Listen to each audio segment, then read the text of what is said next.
The government has released the latest interest rates for all post office savings schemes that will be applicable in 2025 to 26. These rates are updated quarterly, so we know for sure that these same rates will be applicable in 2025 to 26. In this video, along with the latest interest rate, we will discuss all the features, pros and cons of the post office monthly income scheme. And in the end, I will give you my opinion on whether you should consider this scheme or not. To understand the scheme in detail, we will find the answers to 6 questions in this video. What is the MIS scheme? Who can invest in this scheme and who cannot? Right now in 2025, what is the latest interest rate? What is the minimum lock-in period in the scheme? What happens if the depositor dies? And finally, should you invest in this scheme or not? Chalo, first let's see what this post office MIS scheme is. MIS means monthly income scheme, and just like its name, it works the same way. In this scheme, you invest a lump sum amount and in return, you get a fixed monthly income every month. For example, you invested rupees 5 lakh in the post office for 5 years. In return, you will get a fixed monthly income. Based on rupees 5 lakh, you will get approx 3000 to rupees 3500 every month. We will talk in detail about how much payment you will get and how it is calculated later in the video. You will get this fixed payment every month for 5 years, and after 5 years, you will get your rupees 5 lakh back straight into your account. In short, this is how the MIS scheme works. All post office schemes come under the finance ministry, so there is literally zero chance of default. So this scheme can be considered even safer than fixed deposits. Because in FDs, in a way, the RBI guarantee is only up to rupees 5 lakh. After that, it is up to the bank. But in post office schemes, there is nothing like that. Whatever you invest, the full amount is guaranteed by the government. In this scheme, you can invest a maximum of rupees 9 lakh individually. This limit was earlier rupees 4.5 lakh in 2023. It was increased to rupees 9 lakh.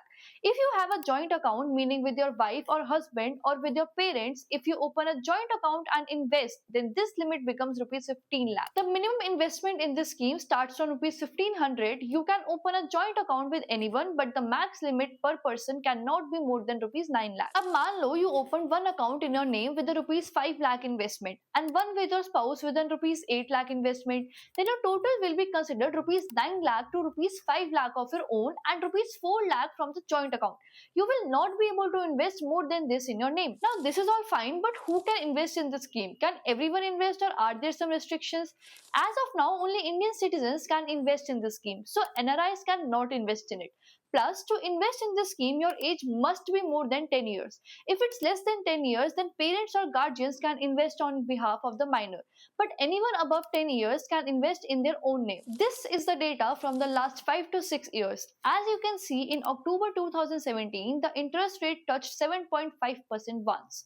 After that, the rate has been hovering in the 6 to 7% range. For the last 2 years, meaning since January 23, the interest rate has been 7.4%, which is decent given the FDs are giving less than this. As of now, the government has fixed the interest rate at 7.4%. Now, this interest rate is quite decent given some of the biggest banks like SBI, HDFC, ICICI are giving much lesser interest. As you must know, the interest rates in India have fallen quite significantly in the past 1 year. There are some small finance banks giving more than 7.4%, but honestly, investing in small finance has some risk attached to it. Yes, amount up to 5 lakh is secured by RBI, but what about the amount beyond 5 lakhs? And as I mentioned, in the post office, your entire money is secured by the government of India. So from that perspective, the post office interest rate is quite decent, giving you complete peace of mind with this interest rate. There is one more benefit of investing in this scheme. When you invest in a bank's fixed deposit, the bank deducts 10% TDS on the interest you get and deposits that TDS with the income tax department on your behalf. In post office MIS, on the monthly payment or interest that you get, no TDS is cut. The real benefit is when your income is below the minimum tax slab and you have to pay zero tax. In that case, because your TDS from the FT has already been cut, you unnecessarily have to go to the income tax portal and file a claim. And that becomes a bit complicated. In post office MIS, you don't have to do all this. Life becomes a little easy. Look, don't get me wrong. If you have any tax liability, then it doesn't make a difference for you. You have to pay the same tax on both the FD interest and the post office MIS interest. In both cases, the interest you are getting will become part of your taxable income and you will have to pay tax according to your tax slab. So in post office MIS scheme, you don't get any such tax benefit. You just get the benefit of TDS not being cut beforehand.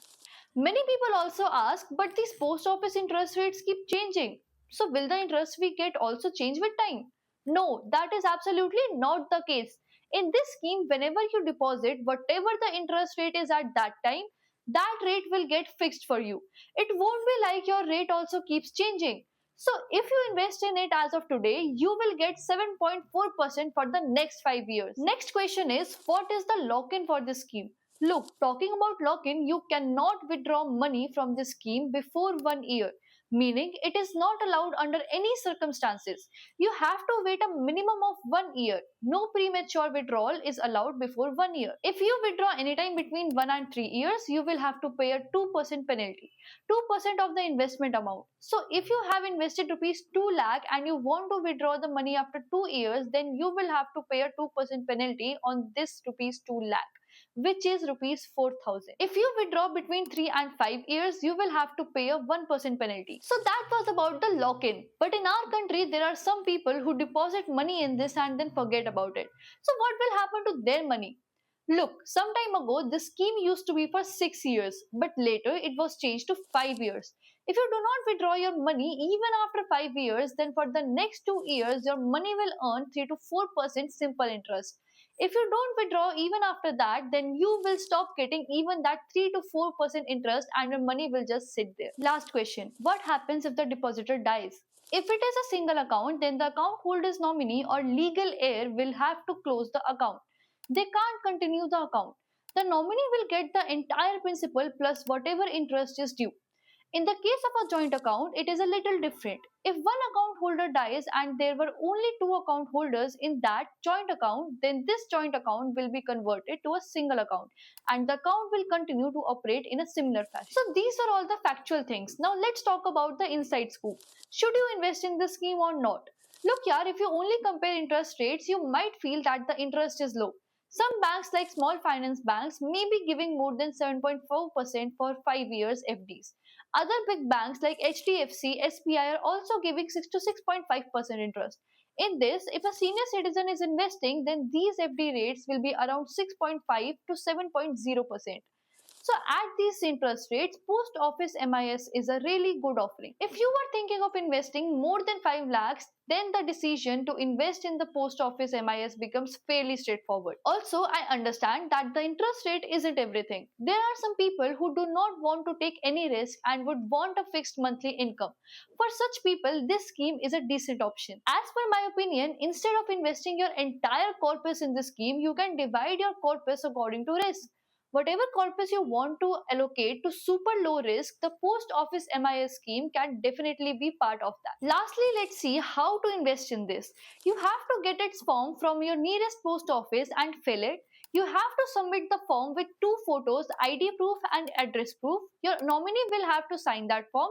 You have to submit all of this along with the check for your investment at the post office. You can also download this form online, but you will have to go to the post office to submit it.